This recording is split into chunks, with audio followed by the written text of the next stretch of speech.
My moisture meter, again, chirps if it finds moisture. I've got it on a concrete setting, and sure enough, it's reading moisture through the floor tile, which is picking it up from the concrete floor below. And then we found evidence in here of a previous leak. This is under the stairs.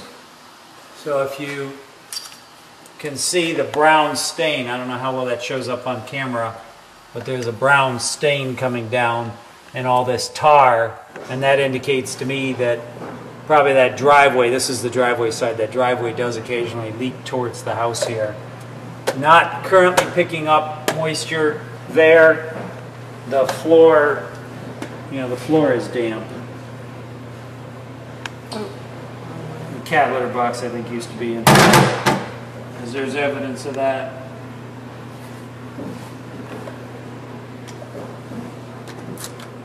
That's dry.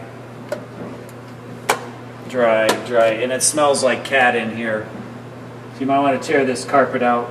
I think the first thing I'd do is tear this carpet out and get rid of that smell. It's pretty objectionable now that I've been in here a little while. This wood is reading damp. That's the first place I found that. The bottom plate is reading damp.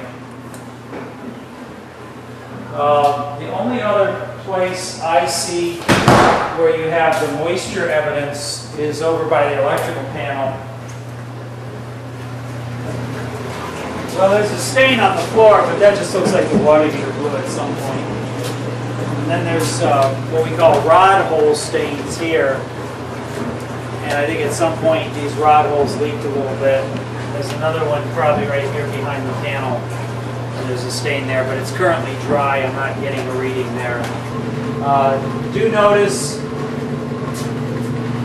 there's wood bottom plates here. Those are not dark green. New home today, that would be dark green, a treated wood. And that's because it's a moist location on the basement floor.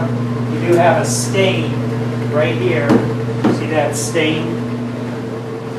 And that stain indicates at some point the water heater blew or something, but water got on the floor. We have the same stain over here. We do have an active leak here. I need you to know about a little bit of a drip here. It starts up here. I think somebody in the process of rebuilding this bathroom, which they did do, they redid the plumbing in the bathroom. They cut the cast iron pipe and put this no-hub coupler in, but they don't have it fit tightly enough. It's leaking slightly, and hence the ugly brown stains. And I also found that the plywood by the toilet's a little damp, and that is because the toilet flange is loose.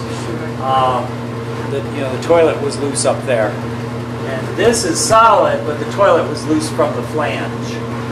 The plywood being slightly damp is just part of that toilet being loose. You need to have a plumber come out, fix this leak, pull the toilet off, put a new wax seal in, bolt the toilet down tightly, and it should dry this out. A typical problem I see is where they've connected the toilet up, the tub up through this trap.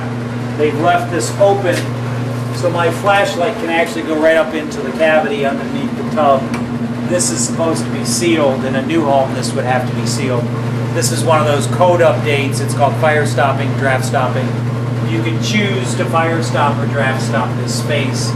It would slow the hot air down if you had a fire from spreading up through the roof and taking the whole house in one fell swoop from the basement to the roof. Right here you can see at some point there was a serious leak, and the termite guy, it looks like, was poking in this. There might have been ants in it at some point, but this is a classic bathtub leak. The old you probably have the same bathtub. The old tile work failed, and right at the front edge of the tub you had a serious leak, and it came right through this floor. This is currently reading dry, but I just show you on camera. While we got you here, I want you to see what the moisture meter does. And the moisture meter on, set for wood, would chirp if it finds damp wood. And it sounded the last time I did this, of course. There it is. So that's damp there. And then over here, we still have some dampness. But you get back under the tub here, well, that's reading damp too. And I switched my meter back and forth from wood to concrete, and it's going off on the wood setting there. So come on out into the family room. Incredible tile floor in the family room. That is your electrical source for this side of the family room. And it's an extension cord. When I plug into it, it shows that there's electricity. But unfortunately, you're not supposed to have an extension cord as a permanently installed thing. You see it just comes right out of the corner. You never find the other end of this cord. Who knows where it's plugged in. And then it's open ground, which means it's plugged into an open ground outlet. That means the ground prong is not connected. We have outlets across the room. One is open ground, one is not.